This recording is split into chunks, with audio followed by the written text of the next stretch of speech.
In the Chinese community in Malaysia, animal offerings and joss paper are considered an essential part of the Pudu Festival during the 7th lunar month. For this reason, since 2008, the Tzu Chi Malaysia Chapter began advocating the concept of the auspicious month through providing free vegetarian banquet and short skits that explain the 7th lunar month as a month of gratitude and filial piety. Here's more.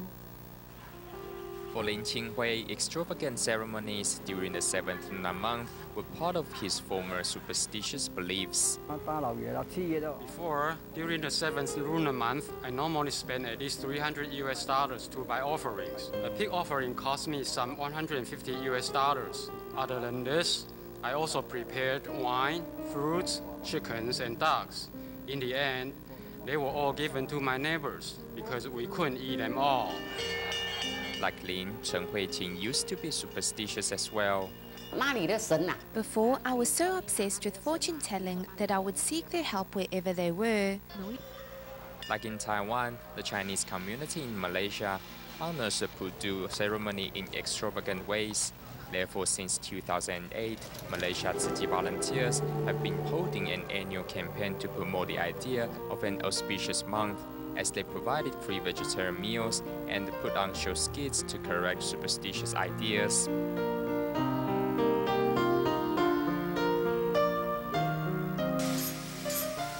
Now, as a Tzu Chi volunteer, Lin Qinghui and Chen Huiqing no longer find themselves lost in their former superstitious beliefs.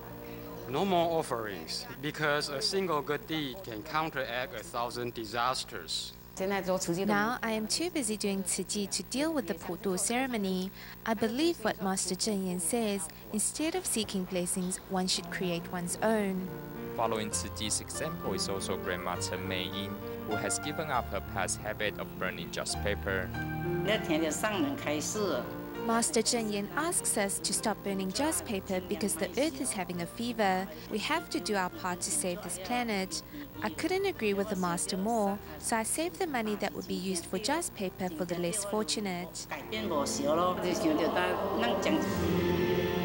Thanks to these dedicated volunteers, now more and more people are learning to see and observe the 7th lunar month in the correct manner.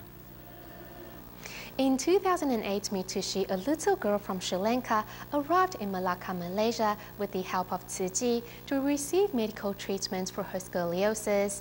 As Mitushi grew up, the metal rod that was inserted to straighten her back became dislocated, and thus recently, with Tzu Chi volunteers' help once again, Mitushi has arrived in Malaysia for another surgery.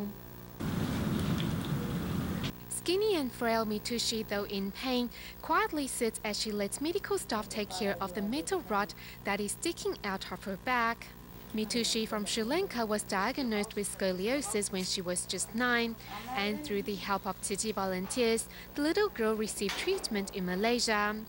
This time she arrives in Malacca once again, as the metal rod that was supposed to support her spine has become dislocated. There's a wound there. And the rod is, the metal is coming to the skin a bit. We cannot do at the same time. So we remove first and then let the wound heal. Actually, I plan to do at the end of the year. It's not a big problem, tell them.